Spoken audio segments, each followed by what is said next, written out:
Welcome to Sociology Vibes, where we simplify challenging ideas into easy to understand insights. Today, our focus is on the sociological explanation of the functionalism theory on the medical institution. Functionalism is a macro-analysis theory of how a society works or functions. An easy way to understand this theory is to compare it to the human body.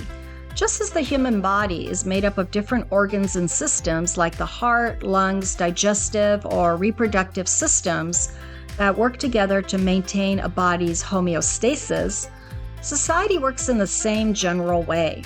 Social institutions such as the political, economic, and education institutions each play a role, like our human organs and systems, in the functioning of society or its equilibrium or social order. The medical institution is one of these social institutions. Functionalist sociologists focus on how the medical institution controls health and illness in society to maintain societal stability or equilibrium. Functionalists view a medical condition as a form of deviance that must be socially controlled, just as any form of deviance or divergence from the social norm. Physicians are authority figures that control health and illness so that people can be healthy enough to fulfill their societal roles and responsibilities, which maintain societal stability. When a person is sick, they enter a sickrole. This role works similarly to any of the multitude of social roles we occupy in society, such as a worker, a friend, or a parent, because even being sick affects the rest of society. This idea was especially developed by sociologists by the name of Talcott Parsons in the 1950s, who was a functionalist. Physicians are gatekeepers to the sickrole, because they decide when people are legitimately sick. When a person enters the sickrole, one is exempt from their societal responsibilities, but at the same time is responsible for seeking medical care and following treatment protocols.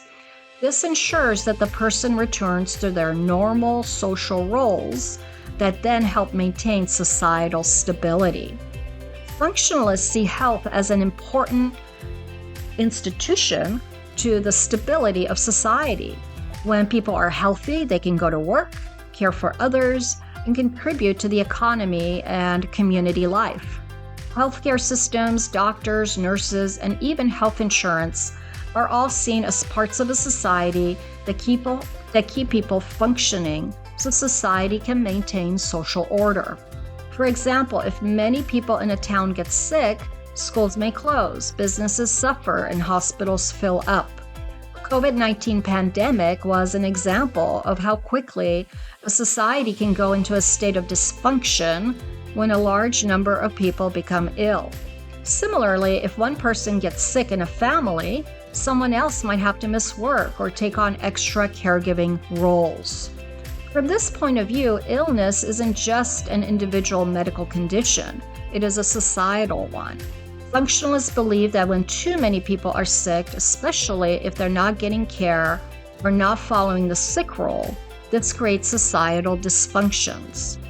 Functionalist sociologists ask, how does society get back to its equilibrium? Governments invest in vaccines, public health campaigns, or mental health support, because when people are healthy, this keeps the social system in balance.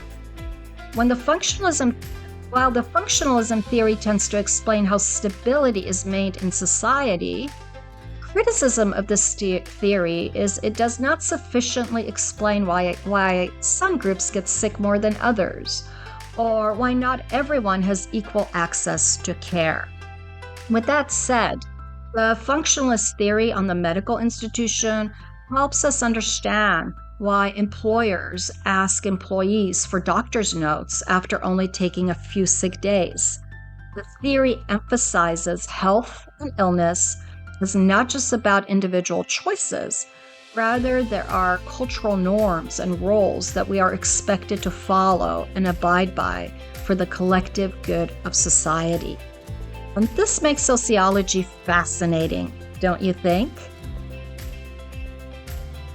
Thank you for watching. Be sure to comment below with your thoughts, questions, or any topics you'd like us to explore next. Let's keep the conversation going and our community growing. See you in the next Sociology Vibes video.